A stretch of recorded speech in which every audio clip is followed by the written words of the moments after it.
The earliest idea from the story is that we didn't want to have an internal rift in the IMF. It felt as though several of the movies had done that, and we didn't want to do that again. At the same time, we knew we had to have some sort of a pressure on the team. You had to have somebody coming down on the IMF, and that was the introduction of the CIA as an element that was creating pressure on the IMF other than the villain. So we knew that was something very early on. The other idea that we knew we wanted to bring a woman into the story who was not a member of the team, but was somehow more of a foil to Ethan than somebody who was subordinate to him. And that was the very early genesis of Ilsa's character. Tom and I, the way we work together, Tom comes to the process from a very emotional point of view, and I come to the process from a very analytical and very ordered point of view. Tom will say, this is what I want the audience to feel in a scene.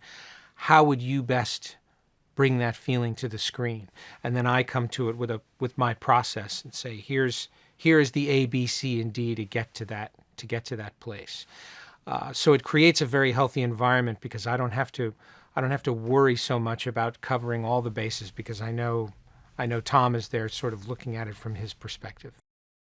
Tom as a producer is the best partner you could possibly hope to have. I mean, he understands the Mission Impossible franchise inside and out, obviously, having worked on it for 20 years.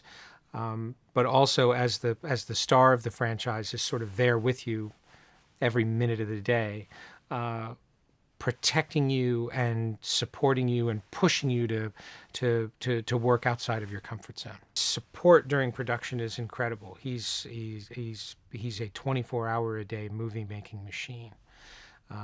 Loves making movies, loves being part of the process. There's no place he'd really rather be. Even when you're shooting inserts, a little shot of Tom's shoe, that'll be Tom. You know, he could very easily have left the shoe there, but Tom wants to be there. He wants to be part of every single aspect of it. And so you have all of that collective experience, not to mention the fact that Tom has worked with so many incredible directors over a 30-year career. And he learns from all of them. He's not somebody who comes to the process saying, I've been doing this a long time and this is my way and this is how we do it. Every single experience he has with a director, he comes to it with a clean slate and a fresh pair of eyes saying, what can I learn from this person? Ethan at the beginning of this movie is in a different place than he's ever been in any of the other films, in that in all the other movies, he is in some way or another reluctant about his role in the IMF. Whether it's at the beginning of the film or the end, there's a sense of doubt. There's a sense of reluctance to return to the job. And by the end of Ghost Protocol, I felt that had been completely resolved. He had really come full circle and decided that this was his destiny. So I didn't ever want to have Ethan being the reluctant hero or pulling away from what his responsibility was. I wanted him to be full on. And that, of course, meant that the beginning of the film was about somebody for whom this is his life. This is all there is in the world. And he has all of that taken away from him, including his friends. And yet he doesn't stop. Even without the IMF, Ethan would not cease to be Ethan Hunt. The choice to present Ilsa in the way that we did came from the fact that I very much wanted whoever the woman in the movie was to stand on her own 2 feet. I was less interested in a romantic relationship than I was in a relationship between two equals. As far as who that woman would be, I really didn't know. And there was an enormous time pressure because whoever was going to play Ilsa had to undergo a certain amount of physical training to be ready for the role. And it came down to the last day. Wade Eastwood, the stunt coordinator on the film, said, if I don't start training somebody this week, no matter who that person is, they won't be ready. And it was on that day that Tom and I were watching a bunch of auditions at the very last minute. And we saw a little 3-minute audition with Rebecca Ferguson. And we looked at each other and said, that's her. That's who we've been looking for. And so we very quickly flew her to London and had a screen test with her, and she was fabulous. We knew when she walked in the room she had the job. The casting of Alec Baldwin was sort of a no-brainer to me. I feel like Alec has over the years become this incredibly reliable, incredibly dynamic actor in everything that I see him do. He's very very strong, very self-directed actor. He's very self-critical and makes my job very, very easy. Wade Eastwood, our stunt coordinator, who is absolutely incredible at keeping people safe while they're doing some of the most dangerous things I've ever seen a human being do. And safety is an absolute paramount concern with him, which means there's a great deal of trust. There's a great deal of comfort. And so when you're doing something along the lines of some of the things that we've been doing in this movie, there's always that certain element of fear. There's always a certain element of apprehension about what it is you're doing. But when you would look at Wade to say, "Can we do this?" and he'd say, "It's no problem," you knew it really was. And remarkably, the entire movie went off without a single injury, despite some incredibly dangerous stunts that we were doing.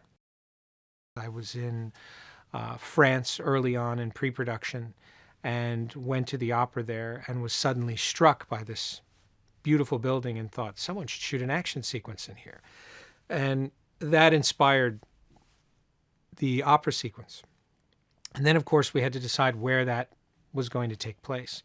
I had a real interest in Vienna very early on. I was a huge fan of The Third Man and also felt Vienna was a city that really hadn't been exploited. And so we went to Vienna to see if the opera house there was at all suitable for what we wanted to do. And it was walking around the opera house, which was very different from the opera house that had inspired the sequence, that we realized that it was perfect. Now, of course, the rooftop section of the sequence, that's straight up Tom Cruise. I originally had Ilsa and Ethan finish that sequence and burst out the back door, get in a car, and drive away. And Tom was the one who said, "This is Mission Impossible. Anybody can go out a door. There's got to be another complication. There's got to make it harder for us to get out." Morocco first entered into our thinking because Morocco had a highway that we could use for the motorcycle chase. And once we determined that we were going there for that practical reason, it became very important to me that we find the beauty of that location. It was very important to me that each one of the international locations we went to was not lost behind all of the action. I really wanted to make this for an international audience, and I wanted to bring you to places that you might not otherwise be able to go to. And that's why we explore Vienna the way we do. It's why we explore London the way we do. And Morocco was no different.